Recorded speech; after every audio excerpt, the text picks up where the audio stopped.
So I'm going to be going over balancing chemical equations, and the first method that I'm going to do is for simpler ones. When they get harder, there's another method, which I'll make another video on that. Alright, so here's our chemical equation. She is not balanced. As you can see, there are no coefficients. Remember that when you're balancing chemical equations, some things to keep in mind are that you never change the subscripts. You only add coefficients because the coefficient represents the number of moles of a certain molecule or compound, whereas the subscript, if you change the subscript, you would actually change the chemical compound itself, and we don't want to do that.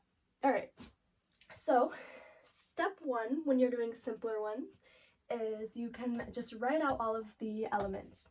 Now, what I like to do is first I do the metals. So in this case we have iron, and then I'll do the nonmetals. So we have bromine, and I'm going to skip hydrogen for now and go to sulfur. I like to do hydrogen and then oxygen. So oxygen is always last, and hydrogen I like to do second last. So we have hydrogen and oxygen. Can you see that? Okay. So we're just going to do boop, boop, boop. Okay. So now we're going to do the same thing over here on the product side. So we have Fe, iron, bromine, sulfur, hydrogen, and oxygen. Remember, I think it's easier to do oxygen last. Alright, so now on each side we're going to write the number of each element that we have. So here, Fe, there's no subscript, we just have 1. Bromine, the subscript of 3, we have 3. Sulfur, we have just 1, and that's in sulfate. Hydrogen, there are 2. Finally, oxygen, there are 4. Alright, moving on to the product side. We have 2 irons, and now we have 3 total molecules of SO4. So that means that we have 3 total S's.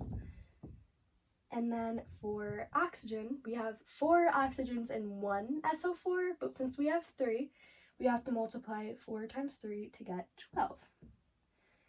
And now for hydrogen, we just have 1, and bromine also 1. Alright, so now what we want to do is get these numbers to equal these numbers. Then we will have a balanced equation. So looking at just the irons, how could we have 1 over here, 2 over here, so we're going to multiply this by 2.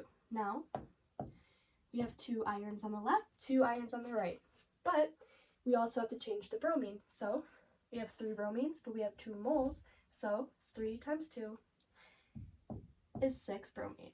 Alright, now we have 1 bromine over here on the product side and 6 over here, so we're going to put a 6, 6, and now we have 6 bromine, but now we also have 6 hydrogen. Alright.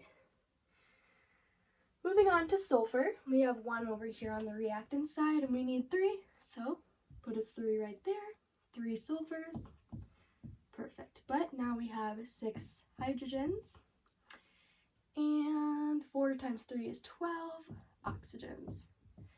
Okay, as you can see, we have 2, 6, 3, 6, 12, 2, 6, 3, 6, 12. Your equation is now balanced.